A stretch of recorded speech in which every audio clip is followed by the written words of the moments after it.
Udah cukup banyak, ya, cukup besar. Mereka juga jijik lah, mau pungli-pungli yang cuman 5.000, 10.000 sekarang. Remunerasi besar sekarang, polisi itu, lebih dari gajinya. Iya, silahkan para media, silahkan videokan semua polisi yang ada di jalan. Ini saya perintah saya, ya. Saya langsung pecat, begitu ada videonya kita periksa benar, kita pecat hari itu, telanjangin dia. Ya, keras sekali kita. Karena kenapa? Udah cukup negara memberikan kepada mereka, tidak kurang lagi sekarang. Ya, biaya operasionalnya itu besar sekali sekarang. Ya, itu. Polres Poldanya apa nggak jalan ini, Pak? Bagaimana? Polres sama Poldanya apa tidak? Kapoldanya kita copot. Saya nggak main-main kalau saya. Ketika Anda ditilang karena PKB-nya tidak bayar, Anda tunjukkan video ini supaya dipahami oleh polisi lalu lintas di seluruh negara Republik Indonesia. Apakah PKB yang tidak dibayarkan ketika operasi lalu lintas, STNK-nya masih hidup, ditilang polisi, bisa atau tidak? Jawabannya adalah tidak. Kalau ada polisi lalu lintas yang melakukan penilangan, maka polisi lalu lintas itu bisa dilaporkan. Tindak pidana pasal 333 KUHP. Merampas kemerdekaan seseorang. Karena tidak ada dasar hukumnya. Ancaman pidana bagi polisi itu adalah 8 tahun penjara. Ini tidak main-main loh. Nah, saya jelaskan sekarang dasar hukumnya. Pertama kita mulai dari STNK. STNK ini selalu ada 2 lembar. Yang pertama ini disebut surat tanda nomor kendaraan bermotor. Berlakunya 5 tahun.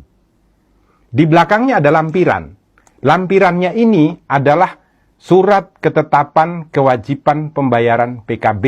Ini setiap 1 tahun sekali. Harus dibayarkan syarat untuk pembayaran pajak. Yang jadi masalah adalah polisi biasanya menganggap kalau PKB-nya tidak dibayarkan berarti STNK-nya tidak berlaku. Ini adalah sebuah kekeliruan. Kenapa demikian? Dasar hukumnya begini, biasanya dipakai polisi adalah pasal 288 ayat 1 untuk melakukan penilangan ketika PKB-nya belum dibayarkan. Nah, 288 ayat 1 itu menyatakan setiap orang yang tidak mampu untuk menunjukkan surat tanda nomor kendaraan bermotor atau surat tanda coba kendaraan bermotor yang ditetapkan di dalam pasal 106 ayat 5 huruf A. Jadi penilangan terhadap pasal 288 ayat 1 didasarkan pada pelanggaran yang dilakukan dalam ketentuan pasal 106 ayat 5 huruf A. Bukan pasal 70.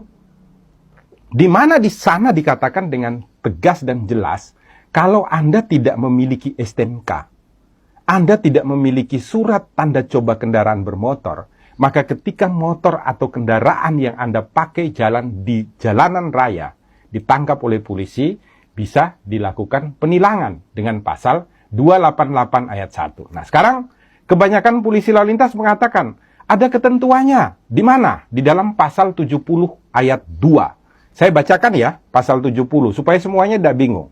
Pasal 70 ayat 2 mengatakan, surat tanda nomor kendaraan bermotor dan tanda nomor kendaraan bermotor berlaku selama 5 tahun.